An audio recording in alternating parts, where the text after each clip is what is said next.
اعوذ باللہ من الشیطان الرجیم بسم اللہ الرحمن الرحیم الحمد للہ رب العالمین والصلاة والسلام علی اشرف الانبیاء والمرسلین ثم الصلاة والسلام علی اہل بیت طیبین الطاہرین المعصومین۔ برادران و خوران عزیز، جیسے عرض کیا کہ ہم اس ماہ مبارک میں مختصراً جو ہے وہ کچھ دروس قرآنی جو ہیں وہ آپ کی خدمت میں پیش کریں گے۔ تو آج ہم سورۃ الناس کا جو ہے وہ آغاز کر رہے ہیں۔ سورۃ الناس قرآن کریم کا آخری سورہ ہے، 114 نمبر سورہ۔ اس میں اللہ تبارک و تعالیٰ کا ارشاد ہو رہا ہے کہ بسم اللہ الرحمن الرحیم، قل اعوذ برب الناس ملک الناس الہ الناس من شر الوسواس الخناس الذي يوسوس في صدور الناس من الجنة والناس۔ بسم اللہ الرحمن الرحیم، شروع اللہ کے نام سے جو رحمان الرحیم ہے۔ قل کہہ دیجئے، اعوذ برب الناس، میں پناہ مانگتا ہوں انسانوں کے پروردگار کی، انسانوں کے رب کی پناہ مانگتا ہوں۔ اعوذ، میں پناہ مانگتا ہوں، برب الناس، لوگوں کے رب کی، پروردگار کی، ملک الناس، لوگوں کے مالک کی، الہ الناس، انسانوں کے معبود کی۔ یہ تین اللہ کے اسماء یہاں استعمال ہوئے ہیں۔ رب الناس رب، مالک الناس مالک، اور الہ الناس الہ۔ اور یہ قرآن کریم کی یہ جو آخری دو سورہ ہیں ان کو معوذتین کہتے ہیں، یعنی پناہ حاصل کرنے والی صورتیں ہیں۔ ان کے ذریعے انسان اللہ کی پناہ حاصل کرتا ہے، لیکن اللہ تعالیٰ کی پناہ حاصل کرنے کے لیے ضروری ہے کہ انسان کے اندر ایمان ہو، اور جو بات کہہ رہا ہے اس کے اوپر یقین اس کا آ جائے، اور وہ اس بات کو سمجھ لے، جو بات اس نے کہی ہے یہ بات اس کے دل کے اندر اتر جائے، اس کے روح کا حصہ بن جائے، اس پہ غور و فکر کرے، تو یقیناً یہ انسان جو ہے اس پر ایمان لے آئے گا۔ جب ایمان لے آئے گا تو اس صورت میں اس انسان کو اللہ کی پناہ جو ہے وہ حاصل ہو جائے گی، اور یہ تمام شیاطین جن و انس سے اپنے آپ کو بچا سکے گا۔ تو رب الناس یعنی رب وہ ذات ہے جو انسان کی پرورش کرتی ہے۔ ویسے تو اللہ تعالیٰ پوری کائنات کا رب ہے کہ الحمدللہ رب العالمین، حمد اس اللہ کے لیے ہے کہ جو عالمین کا رب ہے۔ تو عالمین کی پرورش کرنا، عالمین کو یعنی ہر موجود کو، کائنات میں جتنے بھی موجودات ہیں ما سوا اللہ، ان کی پرورش کرنا، ان کے اندر کمالات پیدا کرنا، اور ان کو کمالات حاصل کرنے کے لیے وسائل کا مہیا کرنا، یہ سب اس کے اختیار میں ہے۔ تو اس سورہ میں اس کو پن پوائنٹ کر کے انسان کے اوپر یہ چیز لائی گئی ہے، یعنی اب انسان نے پناہ لینی ہے، چونکہ انسان کو پناہ کی ضرورت ہے، تو اس کو یہ بات سمجھ لینی چاہیے کہ میرے اندر جتنی چیزیں بھی پرورش پاتی ہیں، میں خود پرورش پاتا ہوں، میرے اپنے اندر جو کمالات پیدا ہوتے ہیں، یہ کمالات کن ذریعوں سے پیدا ہوتے ہیں، یہ سارا کچھ اللہ کے اختیار میں ہے۔ لہٰذا ایک انسان اگر جسمانی لحاظ سے بڑا ہو رہا ہے تو اس کو سمجھ لینا چاہیے یہ اللہ کی ربوبیت ہے۔ ایک انسان اگر فکری لحاظ سے اس کے اندر ترقی آ رہی ہے تو اسے سمجھ لینا چاہیے کہ یہ جو پرورش ہے یہ اللہ کی طرف سے ہے۔ لہٰذا جتنے بھی انسان ہیں ان کے اندر جو بھی کمالات ہیں وہ اللہ تعالیٰ کی طرف سے ہیں۔ رب الناس، لوگوں کا رب ہے، لوگوں کا پروردگار ہے۔ جب انسان اس بات کے اوپر یقین کر لے، اس کی پناہ میں آئے کہ جو انسان کے اندر، جو میرے وجود کے اندر، یعنی ہر انسان یہ سوچے کہ اس کے وجود کے اندر جو کمالات ہیں، اور کائنات میں جتنے بھی انسان ہیں، اور بلکہ ہر موجود کے اندر جو کمال ہے وہ اس طرف سے ہے، تو بس پھر وہ اس کی پناہ میں آئے۔ قل اعوذ برب الناس، ملک الناس، جو لوگوں کا مالک ہے، اس کو اللہ کو اپنا مالک سمجھے۔ کائنات میں کوئی بھی چیز جو ہے وہ کسی کی ملکیت حقیقی نہیں ہے، یہ مجازی ہیں ملکیتیں، جو ہماری یہ جگہ ہماری ہے، یہ گاڑی میری ہے، یہ فلاں ہے۔ حقیقی معنوں میں جو مالک ہے اس کائنات کا وہ اللہ کی ذات ہے، مالک الملک، وہ مالک الملک ہے، اس کا ارادہ اس کائنات پہ حکومت کرتا ہے، جو وہ ارادہ کر دے پس وہ ہو جاتا ہے۔ اذا اراد الشیء، جب وہ کسی چیز کا ارادہ کرے تو وہ کہہ دیتا ہے ہو جا، تو وہ ہو جاتی ہے۔ جیسے اس نے کہا مثلا آگ ہے، اس کی اپنی فطرت آگ کی یہ ہے کہ وہ جلائے، لیکن جب اللہ تعالیٰ اس کو حکم دے دیتا ہے کہ یا نار کونی بردًا وسلام علی ابراہیم، تو اب اس آگ کی مجال نہیں ہے کہ وہ اللہ کے ارادے کے آگے جو ہے وہ اپنی فطرت باقی رکھ سکے، یعنی یہ فطرت بھی اس کو اللہ نے عطا کی ہے۔ جب اللہ تعالیٰ نے کہہ دیا اے آگ ٹھنڈی ہو جا، بس اب آگ کی مجال نہیں ہے کہ وہ ٹھنڈی نہ ہو، اور سلامتی کے ساتھ ابراہیم پر ٹھنڈی ہو جا تو وہ سلامتی کے ساتھ ٹھنڈی ہو گئی۔ تو اس طرح اللہ تبارک و تعالیٰ مالک ہے اس کائنات کا، اور اس کا ارادہ اس کائنات پہ حکومت کرتا ہے۔ مجھے اللہ کی ملکیت پہ اوپر یقین ہونا چاہیے، اور میرے اندر یہ بات، یعنی مجھے یہ سمجھ لینا چاہیے کہ اللہ میرا مالک ہے، میں مملوک ہوں، میں اس کی مخلوق ہوں، اور مالک کے حکم کے مطابق میں نے زندگی گزارنی ہے۔ یہ بات انسان ذہن میں رکھے۔ اگر وہ سمجھے گا میں خود ہی مالک ہوں، یہ مال ہے اس کا، میں خود مالک ہوں، جیسے قارون نے کہا کہ یہ جتنا علم ہے، یہ جتنا مال ہے، یہ میں نے اپنے علم سے کمایا ہے۔ اگر یہ فکر انسان کے پاس ہے تو اس انسان سے کہا جائے کہ اب خمس دو، اب زکوٰۃ دو، اب فقراء غربا، فقراء مساکین کی امداد کرو، تو وہ نہیں کرے گا، نہ وہ کر سکتا ہے۔ کیوں نہیں کرے گا؟ اس لیے نہیں کرے گا، وہ کہے گا یہ پیسہ میرا ہے۔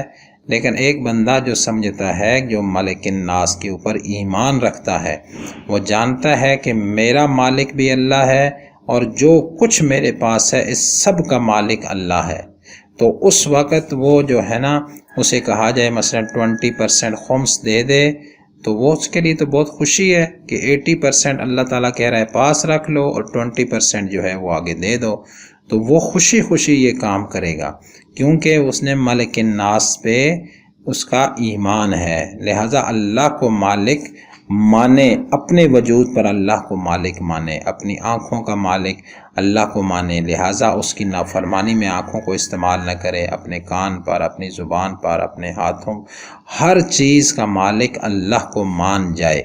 ٹھیک، لوگوں کا مالک ہے وہ۔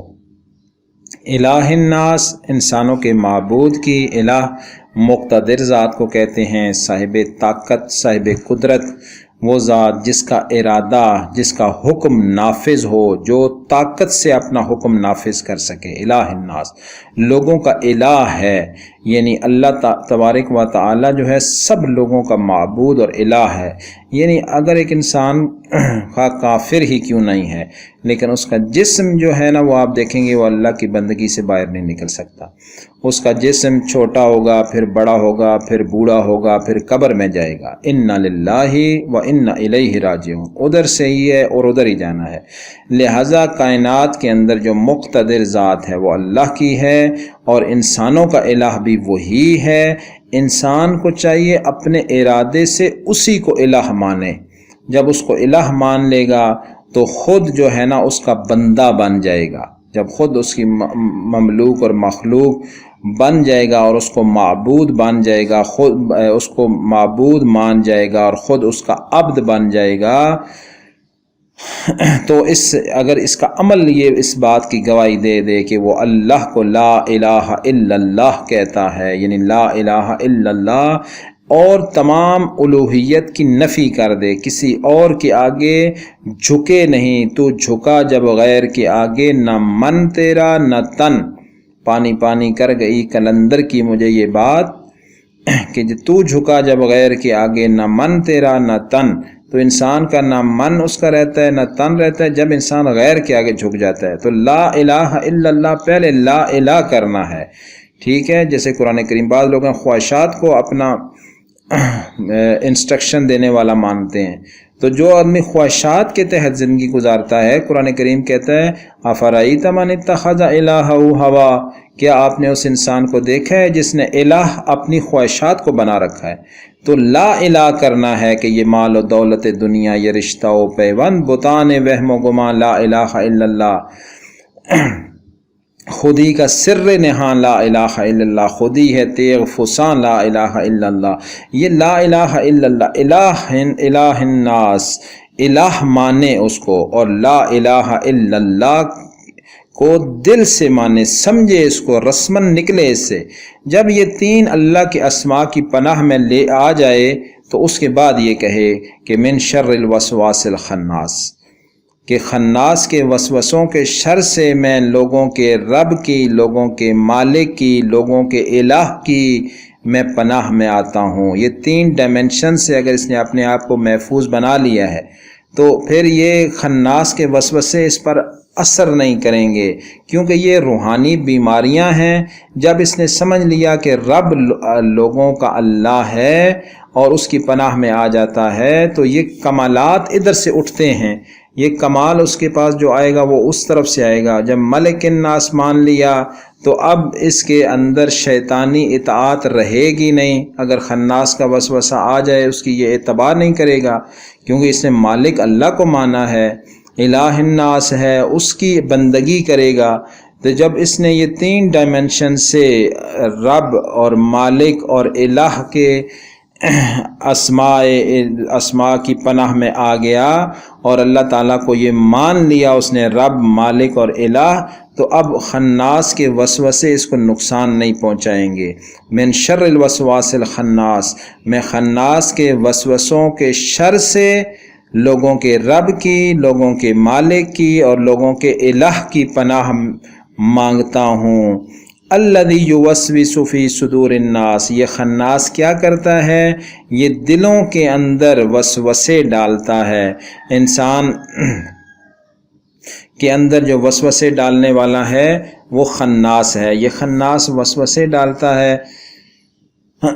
ایک روایت میں ہے کہ جس وقت جو ہے نا وہ قرآن کی کچھ آیات وغیرہ نازل ہوئیں تو شیطان جو ہے نا اس نے جو ہے نا وہ ایک چیخ ماری اور اس نے کہا کہ میں برباد ہو گیا ہوں، میں اولاد آدم کو جو ہے وہ گمراہ کروں گا اور یہ اولاد آدم جو ہے نا پھر توبہ کر لے گی، تو توبہ کر لے گی اور سارے گناہ بخشوا دے گی، تو میں تو برباد ہو گیا۔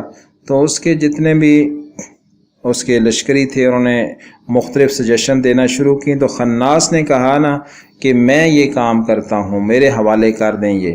تو شیطان نے کہا کہ تو کیا کرے گا؟ اس نے کہا پہلی بات تو میں یہ کروں گا کہ اس کو غلط راستے پہ لگاؤں گا، اس سے گناہ کرواؤں گا، اور دوسرا کام یہ کروں گا کہ اس سے گناہ بھلوا دوں، توبہ بھلوا ہی دوں گا، یعنی گناہوں کو اس قدر اس کی نظر میں ہلکا کر دوں گا کہ یہ ضرورت ہی محسوس نہیں کرے گا کہ میں نے توبہ کرنی ہے، اس کے ضمیر کی ملامت ہی ختم ہو جائے گی۔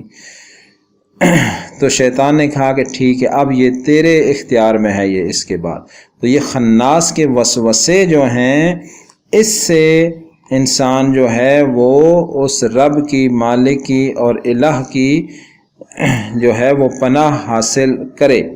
جو سینوں میں وسوسے ڈالتا ہے من الجنت والناس، اور یہ خناس جو ہے نا یعنی جو وسوسے انسان کے سینوں میں ڈالنے والے ہیں یہ جن بھی ہیں اور انسان بھی ہیں، ٹھیک ہے۔ بہت سارے آج کل دیکھیں آپ کہ معاشرے کے اندر بہت سارے نظریات فلوٹ کرتے ہیں جو غلط نظریات ہوتے ہیں، ٹھیک۔ اسی طرح مغربی معاشرے کے جو نظریات ہیں یا وہاں کے جو سکالرز ہیں وہ جو نظریات دے رہے ہیں، یا آج کل جس طرح یہ حکومتیں انسٹرکشن دیتی ہیں انسانوں کے دلوں کے اندر وسوسے ڈالتے ہیں، تو یہ جن بھی ہوتے ہیں انسان بھی ہوتے ہیں جو انسان کے عقیدے خراب کر دیتے ہیں، انسان کے نظریات خراب کر دیتے ہیں، اور جو حقیقی اور صحیح عقیدہ ہے اس سے ہٹ کے باطل عقائد انسان کے اندر ڈالتے ہیں، اور ایسے وسوسے ڈال کے انسانوں کے جو اعمال ہیں ان کو خراب کر دیتے ہیں۔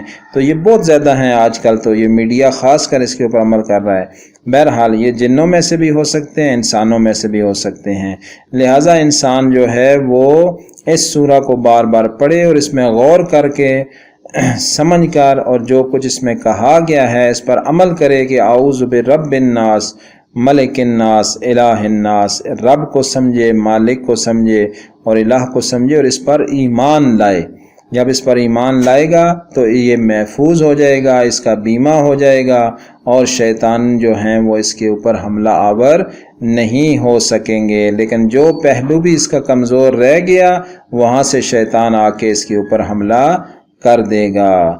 اللہ تبارک و تعالی سے دعا گو ہیں کہ وہ اپنے حبیب اور ان کی آل طاہرہ کے صدقے میں ہمیں اپنے کلام کو پڑھنے، سمجھنے اور اس پر عمل کرنے کی توفیق عنایت فرمائے۔ والسلام علیکم ورحمۃ اللہ وبرکاتہ۔